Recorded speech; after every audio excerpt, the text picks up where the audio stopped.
His classmates called him El Guajiro, the hick. And he liked nothing more than to revisit the Cuba of his childhood.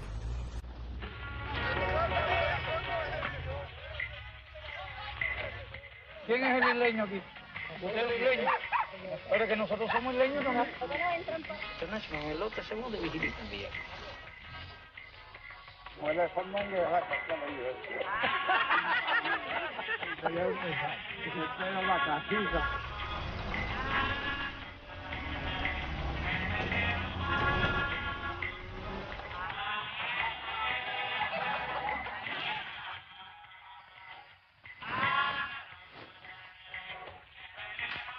Fidel Castro came of age at Las Manacas, a sprawling sugar plantation in Cuba's remote northeast. His father, Angel, a former Spanish soldier, had come to Cuba at the turn of the century to fight in the Spanish-American War, and made his fortune growing sugarcane for the U.S.-owned United Fruit Company, the dominant economic and social force in the region at the time. There is definitely a lot of history encoded in that childhood of Fidel Castro's. He was the outsider. He was born illegitimately. His father had been married to a school teacher. Then he took up with a family maid who was Fidel's mother, and they were only married when the children were sent to Catholic schools. Fidel very seldom spoke about this, never directed everything. Once he made a bet that he would crash against the back wall of one of the school's long corridors. So for $5, he got on his bike and crashed into the wall. He lost consciousness and spent several days in the infirmary recovering.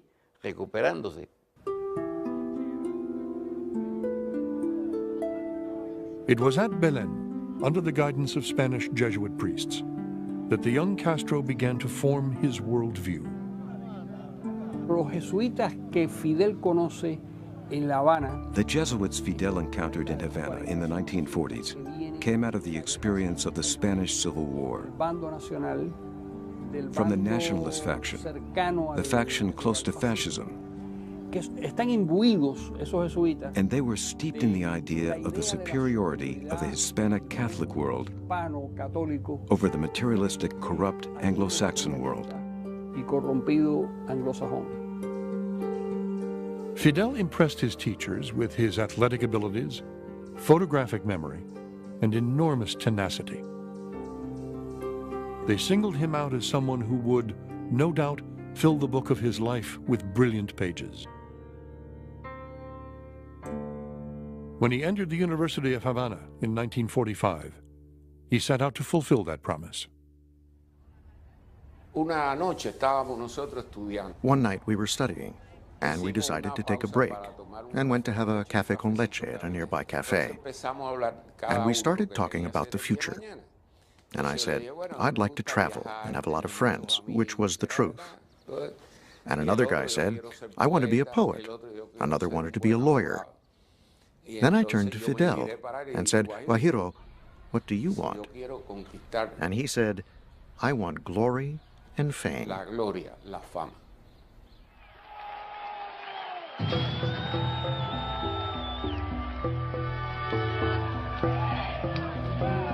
The University of Havana had been a hotbed of political activity since the 1930s, when students led a revolt against dictator Gerardo Machado. 1930s is a violent period in Cuban political history. Social and political struggles continue through a good part of that decade, and the idea was that if you were to be politically effective, at some point you needed to be ready to wield a gun. When Fidel arrived at the university, you needed guns as well. Now, not for noble revolutionary goals, but just to protect yourself and your friends. And there are gangs. Fidel's generation had a terrible sense of frustration. Cuba was supposed to be one of the 3 wealthiest countries in the hemisphere with the United States and Argentina, and yet they couldn't put themselves together politically. It was one tragedy after the other. The War of 1898, the Americans' intervention, the Platt Amendment, which gave the United States virtually power over anything in Cuba. They saw leader after leader either be corrupt, killed, replaced by the United States, fail, fail, fail. While he was a student at the University of Havana, Fidel came under the influence of nationalist Cuban professors, began to study Cuban history very seriously. He concluded that Cuba had not been in control of its own history, and he blamed the United States. Fidel jumped into the fray. He helped organize strikes and demonstrations, ran for student president, joined a gang. He was a combination of genius and juvenile delinquent, one fellow student recalled. He would show signs of brilliance and then behave like a hoodlum. He was implicated in the fatal shooting of a rival student leader, but charges were never filed. He was identified by a witness in connection with the murder of a university police sergeant, but the witness recanted his testimony.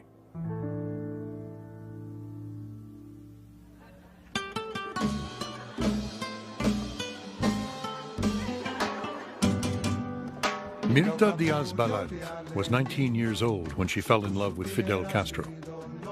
She was a philosophy student at the University of Havana and a member of a prominent Cuban family. I introduced them and told her, you know, he's crazy. He's paranoid and a psychopath who would just as soon throw you off the 10th floor as buy you a mink coat. And she said, I know, but I am in love. And I replied, well then, marry him. She was the one who was in love, not I.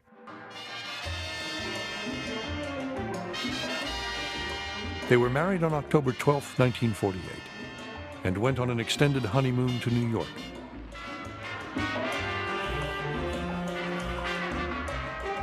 For the first time, I tried T-bone steak, smoked salmon, and other things that a young man with a big appetite enjoyed a lot, Fidel later recalled. With his father's money, he bought a white Lincoln Continental, took an apartment in the Bronx, and tried to teach himself English by learning 200 words a day.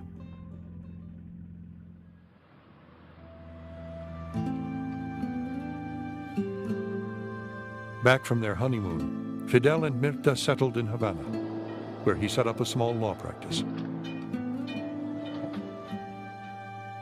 Mirta gave birth to a son, Fidel Castro Diaz-Balart, Fidelito.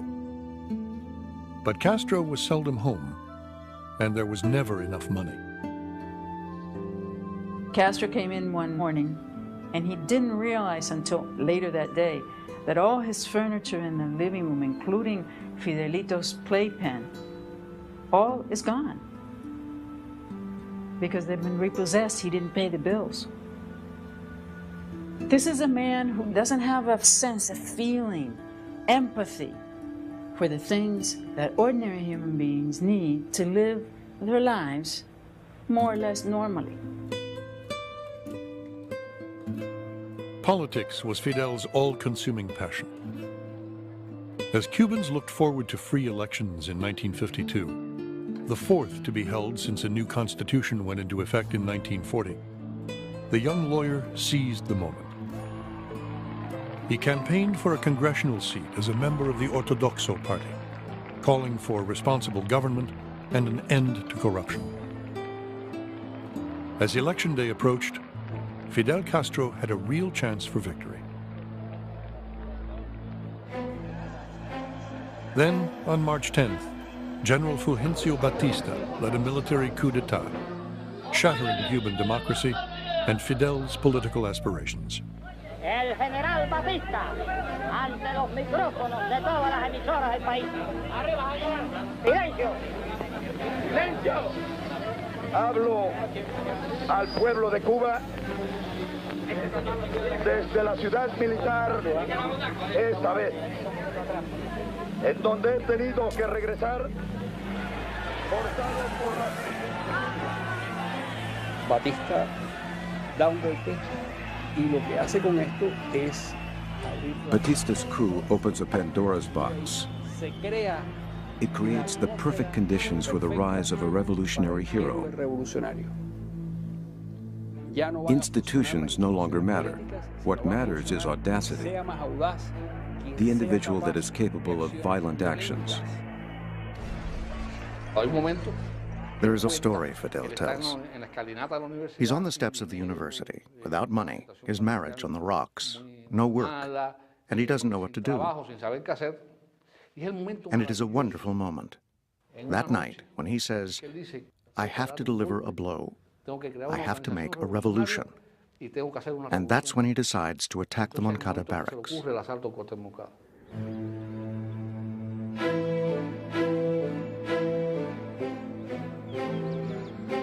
On July 26, 1953, Fidel Castro, hoping to incite a rebellion, led 129 men and 2 women in a daring assault against the Moncada army barracks in Santiago de Cuba.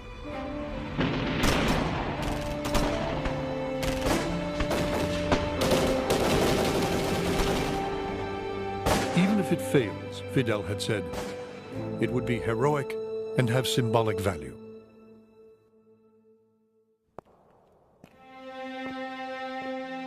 It was a massacre. 8 attackers were killed, 12 wounded. More than 60 were taken prisoner, tortured, and then executed. Fidel Castro was captured 7 days later. His life spared through the intervention of Santiago's Catholic Archbishop. In the days following the assault, Fulgencio Batista called for 10 men to be killed for every one of his soldiers dead at Moncada. Published photographs of the mutilated bodies of Cuba's youth repulsed the nation and made a hero of the man who had led the daring assault. The repression by the Batista forces was so harsh. There were so many young men, mostly young men, who were killed and who were savagely repressed, that it was a wake-up call for the Cuban people.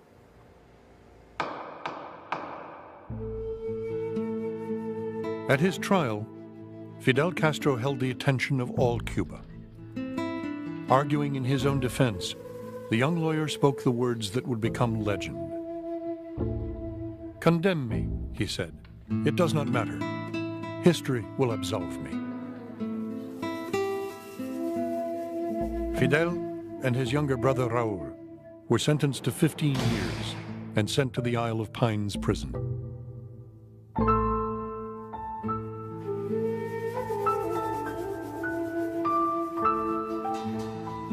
November 7th, 1953.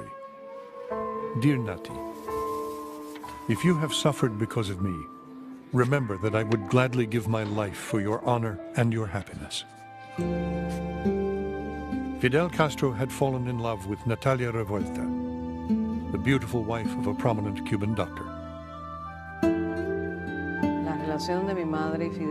The relationship between my mother and Fidel began in the early 1950s. They met in the days before Moncada. And then he's sent to jail. From prison, there began an exchange of correspondence that, in time, became deeper, more passionate. Fidel asked for cigars, his favorite foods. Mostly, he asked for books. He read the works of Cuba's patriot, José Martí, Dostoevsky, Rousseau, Marx, and Lenin.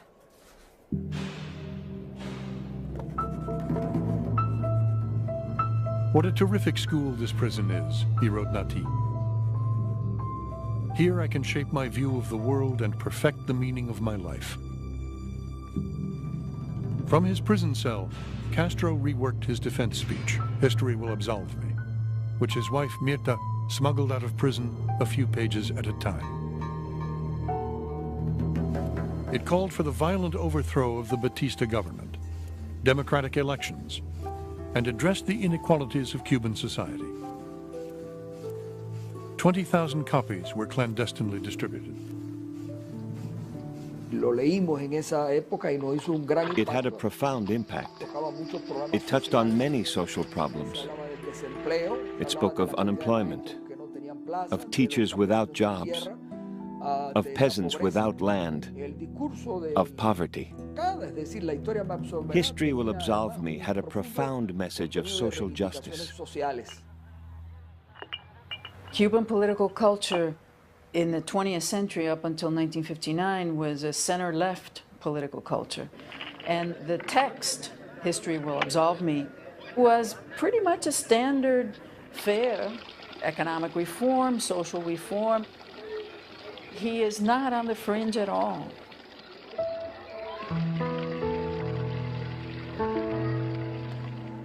Castro had been in prison 1 year when he learned that his wife, Mirta, had filed for divorce and taken custody of their son after discovering his affair with Nati Revuelta. The prison censor, on purpose or by mistake, sent Fidel's wife a letter that had been written for my mother, and vice versa. When my mother sees that the letter is for Fidel's wife, she closes it, but it appears that Fidel's wife read the letter that was meant for my mother. Fidel was bitter. On November 25, 1956, a 65-foot yacht approached the coast of southeast Cuba. Aboard the Granma were Fidel Castro and 81 expeditionaries returning from Mexico to wage war against Batista.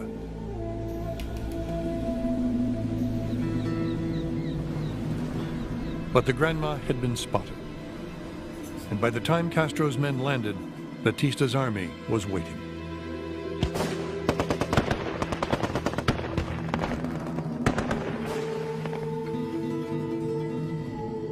Fidel Castro was reported dead. But he had taken cover in a sugarcane field. 3 days later, unharmed, he began walking towards the mountains. Batista makes a huge strategic blunder. You push landings back to the sea, but Batista pushes Castro toward the Sierra Maestra. And he says, and this is verbatim, no one survives in the Sierra Maestra.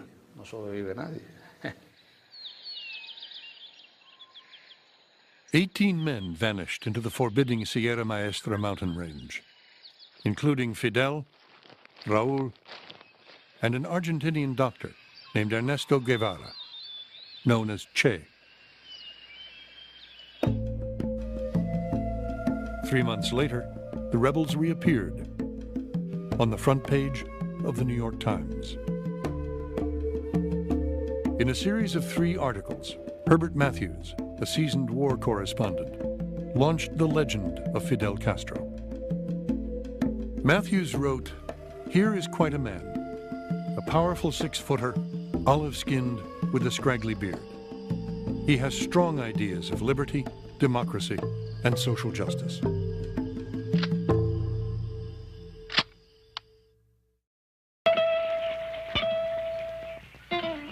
This is the Sierra Maestra, 200 miles of jungle. Following in Matthews' footsteps, a CBS documentary crew made its own pilgrimage.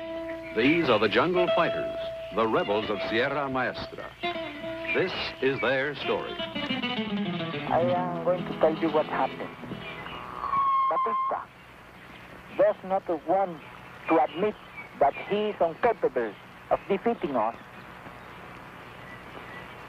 He hopes to obtain by liar that which he cannot get by force of arms. Sometimes he says that I am dead. Another time he says that there is no body in Sierra Maestra. But he won't let anyone to come here to Sierra Maestra. And when the soldiers are killed in battle, he says that they were died in accidents. Have been a great deal of accidents here in Sierra Maestra last month.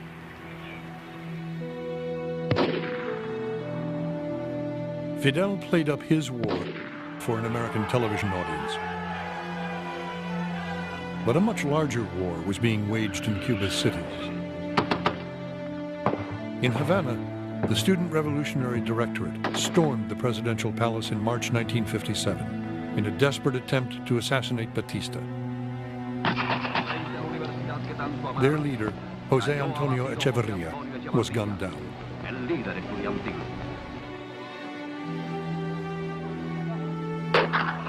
In Santiago, Cuba's second largest city, the 26th of July movement underground waged a fierce struggle and bore the brunt of the repression.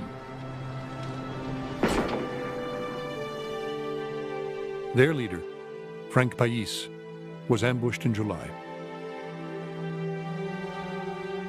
Cubans from all walks of life, rich and poor, businessmen and workers, angry students and grieving mothers, filled the streets of Santiago in a somber demonstration. Batista does a number of things that gradually expand the revolutionary coalition until it includes almost everyone. He's corrupt. He's very repressive. You reach a point in the late 1950s where virtually everyone is opposed to the regime.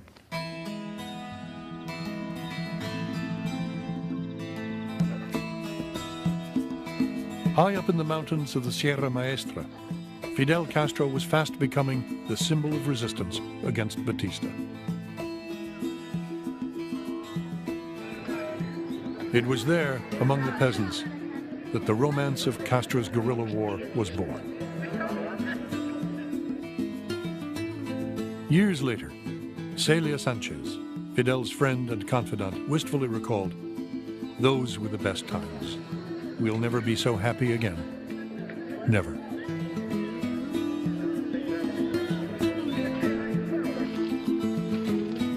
Members of the urban underground and opposition party leaders climbed the mountains to meet with Fidel and work out the details of a future coalition government.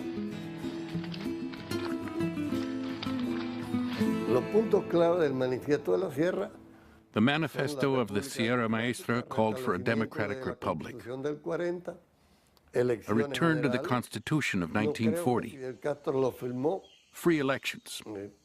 I don't think he signed it intending to honor it. Fidel realizes that he has his army and his people, who have nothing to do with the politicians among whom he once belonged. He discovers in those sallow, ill-humored, illiterate peasants the true meaning of a revolution, which is to subvert society, to take the people from the bottom, everyone, and create something new. That old idea of Lenin, that you must destroy the state, he understands it, and now he knows who he can destroy it with.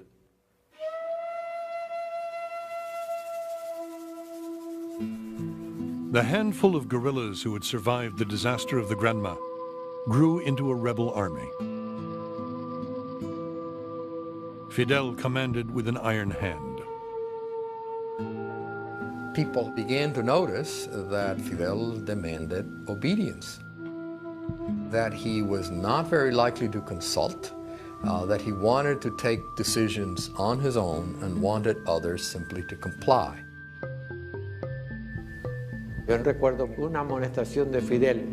I remember Fidel once scolded a guerrilla fighter.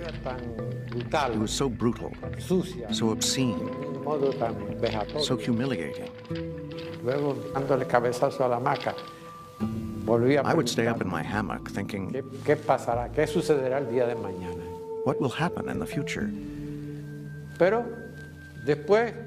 Then I would see Camilo, Che, obey Fidel, and admire him so. And I would ask myself, am I the only one who doubts?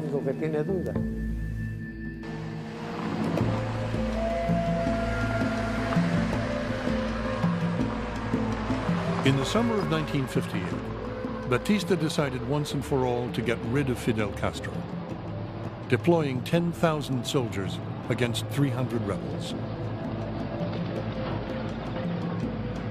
Within 30 days, they had encircled Fidel's forces, but they were now deep in rebel territory and vulnerable to attack. Fidel's strategy was simple. Like ping pong, he said, you hit them where they least expect it.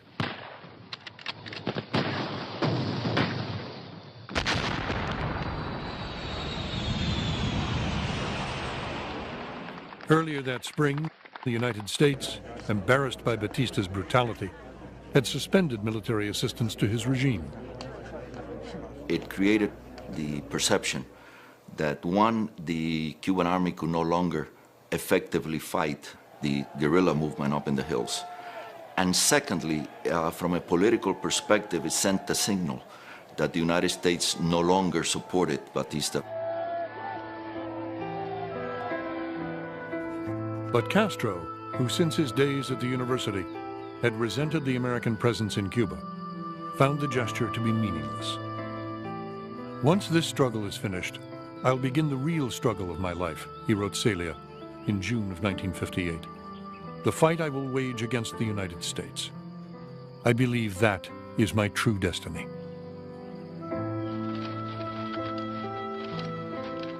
In August, rebel forces left the mountains and fanned across Cuba. Fidel ordered Camilo Cienfuegos and Che Guevara to move west. Ubermatos took the surrender of Santiago de Cuba. Che Guevara blew up an armored train in Santa Clara and took the city. Batista's demoralized army crumbled.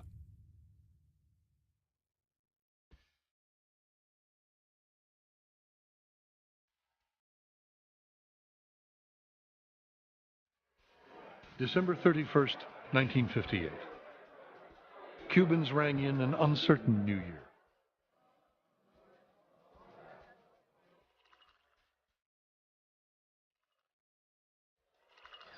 At dawn, Fulgencio Batista fled Cuba, with 180 of his closest friends, having amassed a fortune of over $100 million. 1930s is a violent period in Cuban political history. Social and political struggles continue through a good part of that decade, and the idea was that if you were to be politically effective, at some point you needed to be ready to wield a gun. When Fidel arrived at the university, you needed guns as well. Now, not for noble revolutionary goals, but just to protect yourself and your friends. And there are gangs. Fidel's generation had a terrible sense of frustration. Cuba was supposed to be one of the 3 wealthiest countries in the hemisphere with the United States and Argentina, and yet they couldn't put themselves together politically. It was one tragedy after the other. The War of 1898, the Americans' intervention, the Platt Amendment, which gave the United States virtually power over anything in Cuba.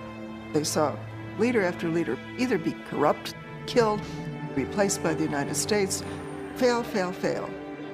While he was a former Spanish soldier, had come to Cuba at the turn of the century to fight in the Spanish-American War, and made his fortune growing sugarcane for the U.S.-owned United Fruit Company, the dominant economic and social force in the region at the time.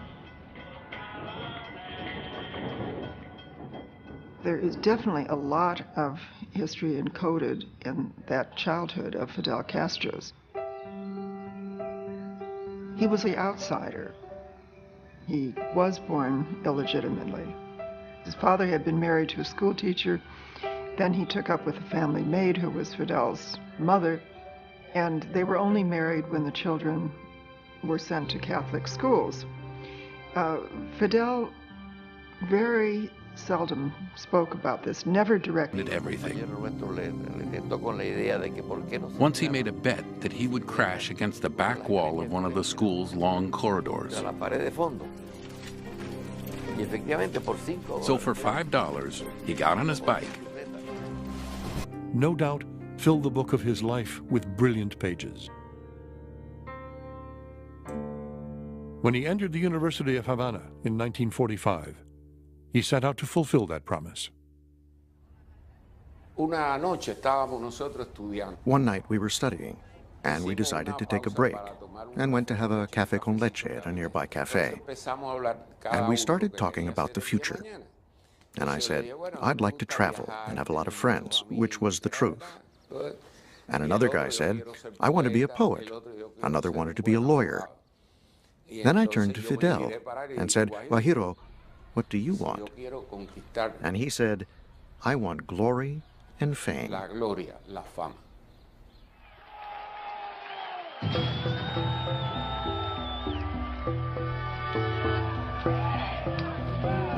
The University of Havana had been a hotbed of political activity since the 1930s, when students led a revolt against dictator Gerardo Machado.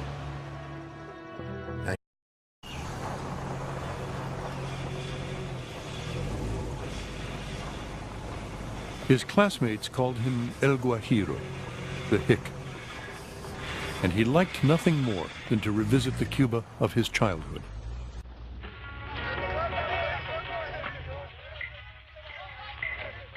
¿Quién es el isleño aquí? ¿Usted es el isleño? Pero que nosotros somos isleños nomás. En el otro hacemos de vigilita en día.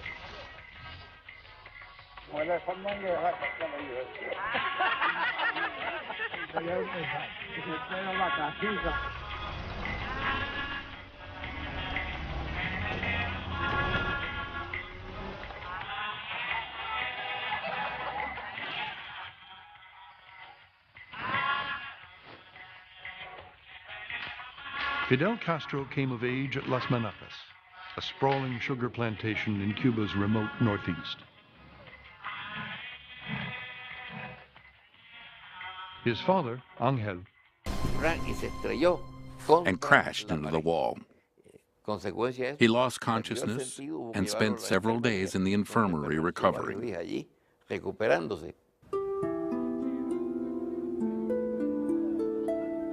It was at Belén, under the guidance of Spanish Jesuit priests, that the young Castro began to form his worldview.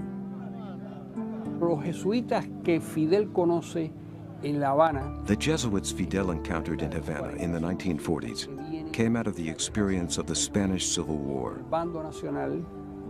From the nationalist faction, the faction close to fascism,